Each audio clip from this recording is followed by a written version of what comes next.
শীতের এই মরশুমে আজ তোমাদের জন্য নিয়ে এসেছি আমাদের বাঙালিদের মধ্যে অতি পরিচিত একটি ডেস্টিনেশনে, যার নাম কলকাতার জোড়াসাঁকো ঠাকুরবাড়ি।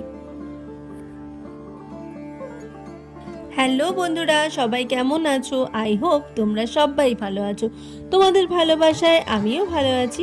আর আজ আরও একটা নতুন ব্লগ নিয়ে চলে আসলাম। শিয়ালদা রেলওয়ে স্টেশন থেকে এই ঠাকুরবাড়ির দূরত্ব খুব বেশি নয়। তোমরা চাইলে স্টেশনের বাইরের থেকে বাস ধরে অনায়াসেই এই ঠাকুর বাড়িতে চলে আসতে পারো, অথবা যারা মেট্রো ধরে আসতে চাও তারা গিরিশ পার্ক মেট্রো স্টেশনে নেমে হেঁটেই চলে আসতে পারো। নর্থ কলকাতায় অবস্থিত চিতপুর রোড এবং বিবেকানন্দ রোডের সংযোগস্থলে 6-4 দ্বারকানাথ ঠাকুর লেনে অবস্থিত এই জোড়াসাঁকো ঠাকুরবাড়ি। ঠাকুরবাড়ির স্মৃতি বিজড়িত এই ঠাকুরবাড়িটি বর্তমানে রবীন্দ্রভারতীর মিউজিয়াম।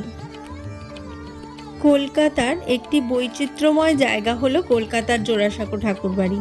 আজ তারই সম্পর্কে কিছু জানাবো তোমাদের। আগেই বলে রাখি, সরকারি ছুটি এবং সোমবার বাদ দিয়ে প্রত্যেক দিন সকাল 10:30 থেকে বিকেল 5টা পর্যন্ত এই সংগ্রহশালা খোলা থাকে। ভিতরে প্রবেশ করে ডান দিকেই পড়বে প্রথমেই টিকিট কাউন্টার, সেখান থেকে তোমরা টিকিট কেটে নিও। তবে প্রবেশ মূল্য ভারতীয় ছাত্রছাত্রীদের জন্য 10 টাকা আর প্রাপ্তবয়স্ক ভারতীয়দের জন্য 20 টাকা। এই বাড়িতেই আমাদের বিশ্বকবি রবীন্দ্রনাথ ঠাকুরের জন্ম এবং ছোট থেকে বেড়ে ওঠা, জীবন তরির শেষ ধাপ পর্যন্ত এই বাড়িতেই অতিবাহিত করা। প্রায় 35,000 বর্গমিটার জায়গা নিয়ে গঠিত এই দালান বাড়ি লাল হলুদ রঙের দালানেই কয়েকশো বছরের ইতিহাস বহন করে চলেছে। বাড়ির নিচের ফ্লোরে ফটো তোলা যাবে, ওপরের ফ্লোরে ফটোগ্রাফি নট অ্যালাউ। যেই ঠাকুরবাড়ি নিয়ে আমাদের এত আবেগ, এত কৌতূহল, সেই ঠাকুরবাড়ি তৈরি করেছিলেন রবীন্দ্রনাথ ঠাকুরের ঠাকুরদা দ্বারকানাথ ঠাকুর এবং দ্বারকানাথ ঠাকুরের ঠাকুরদা নীলমণি ঠাকুর। নীলমণি ঠাকুর পারিবারিক কারণে বাংলাদেশের যশোর থেকে এসে এই বাড়িটি তৈরি করেছিলেন। এই নীলমণি ঠাকুরের 3 পুত্র ছিলেন: রামলোচন ঠাকুর, রামমণি ঠাকুর, রামবল্লভ ঠাকুর। রামলোচন ঠাকুরের কোনো পুত্র সন্তান ছিল না, তাই তিনি রামমণি ঠাকুরের পুত্র দ্বারকানাথ ঠাকুরকে দত্তক নিয়েছিলেন।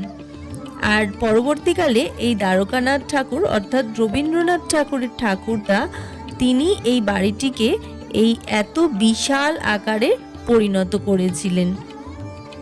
বন্ধুরা, আমরা কিন্তু এসেছিলাম একটি বিশেষ কারণে। সেই কারণটি কি, সেটি তোমাদের ভিডিও শেষেই জানাবো। তো চলো এখন দেখতে থাকো, আর ভিডিওটা দেখে তোমাদের যদি ভালো লাগে অবশ্যই কমেন্ট করে জানিও। বহু চর্চিত এই ঠাকুর বাড়িটির চারপাশ তোমাদের একটু ঘুরিয়ে দেখিয়ে দিই। তোমরা সিনেমেটিক শটে একটু দেখে নাও। আর এখানে প্রচুর প্রচুর ফটোও তোলা হয়েছিল, যেগুলো একটু তোমাদের সঙ্গে শেয়ার করলাম।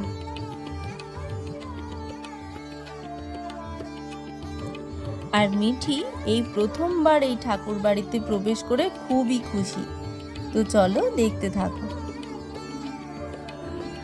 আর এই হলো সেই ঠাকুর দালান যেখানে ধুমধাম করে একসময় দুর্গাপুজো পালন করা হতো।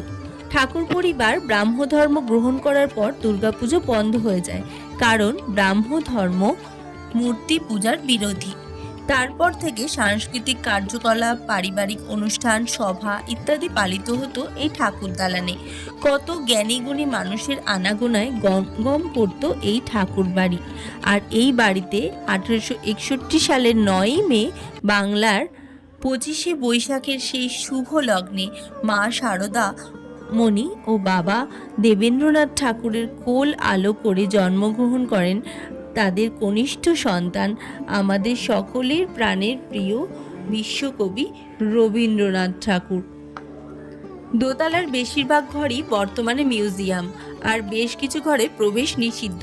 1959 সালে পশ্চিমবঙ্গ রাজ্য সরকারের উদ্যোগে রবীন্দ্রনাথ ঠাকুরের স্মৃতির উদ্দেশ্যে 1961 সালে রবীন্দ্রভারতী ইউনিভার্সিটি এবং 1962 সালে তৈরি হয় এই মিউজিয়াম।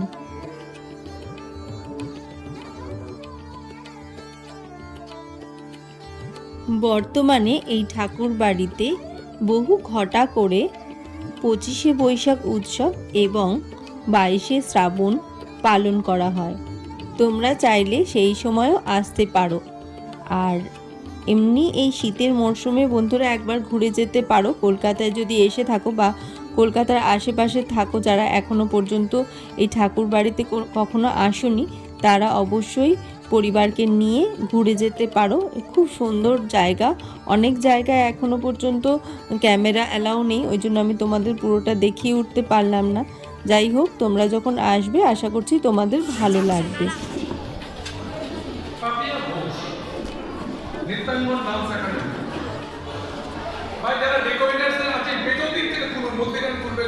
একটু পেছন দিক থেকে তুলুন। হয়েছে আমাদের পাপিয়া ঘোষ, প্রথম হয়েছে শ্রেয়া ঘোষ। কিশোরদা পাপিয়াকে উত্তরে দিয়ে বরণ করে দিলে শ্রেয়া ঘোষ প্রথম, শ্রেয়া ঘোষ প্রথম, ঐশী নায়ক দ্বিতীয়। না, পাপিয়া পড়াবে, পাপিয়া পড়াবে, পাপিয়া পড়ানো উচিত। আচ্ছা ঠিক আছে, দ্বিতীয় তাড়াতাড়ি দাদা। ঐশী নায়ক দ্বিতীয়, তৃতীয় হয়েছে সুকান্ত চ্যাটার্জি,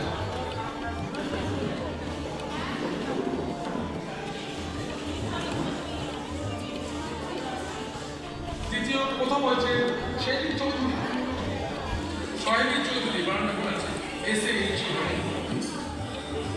সুচিস্মিতা সাহা, শ্রীতা রক্ষী, থ্যাংক ইউ, মিলিপাল এসেন, মিলিপাল, মিলিপাল আসুন, থ্যাংক ইউ। চলে এসো পেছনে দাঁড়িয়ে,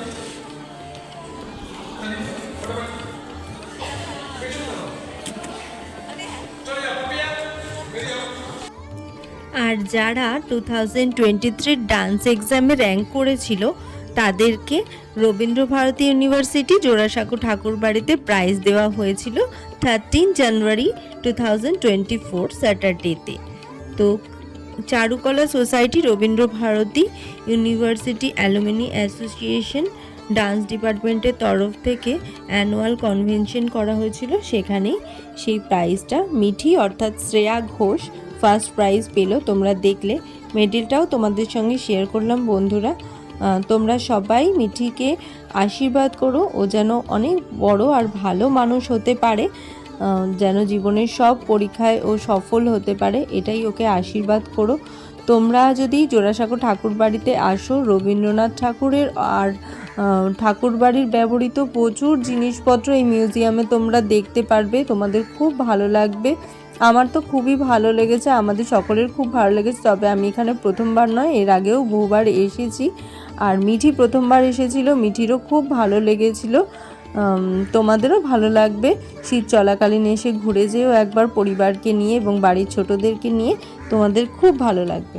তো বন্ধুরা, আজকের ব্লগটা এখানেই শেষ করছি। তোমরা কমেন্ট করে জানিও কিন্তু কেমন লাগলো, আর তোমরা কি কখনো এসেছো এখানে সেটাও কমেন্টে জানিও।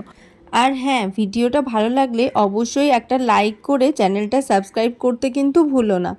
তো চলো, দেখা হচ্ছে নেক্সট ব্লগে। এখনকার মতন বাই বাই, সবাই ভালো থেকো।